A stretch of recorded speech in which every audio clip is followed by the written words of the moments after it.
இந்த ரெசிபியை நீங்கள் சேவ் பண்ணி வச்சுக்கோங்க, கண்டிப்பாக உங்களுக்கு யூஸ் ஆகும். சூப்பரான பூண்டு தொக்கு தான் பார்க்க போகிறோம். இது வந்து இட்லி, தோசை, ரைஸ் எதுக்கு வேணாலும் வந்து நம்ம மூணுத்துக்கும் மேட்ச் பண்ணி சாப்பிட்லாம். இதை ஸ்டோர் பண்ணி வச்சு கூட நீங்கள் யூஸ் பண்ணிக்கலாம். எப்படி செய்கிறது பார்க்கலாம். ஒரு 1/2 கப்புக்கு வந்து பூண்டு உரித்து எடுத்திருக்கேன். அந்த பூண்டு உரிச்சதை வந்து ஒரு பக்கம் அரைச்சி எடுத்துடலாம்.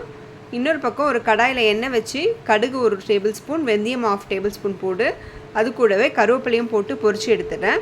இன்னொரு 1/2 கப் பூண்டை வந்து இந்த எண்ணெயில் சேர்த்து நல்லா வறுத்து எடுத்துக்கலாம். இது வந்து நல்லா வறுத்து கலர் வந்து சேஞ்ச் ஆகணும்.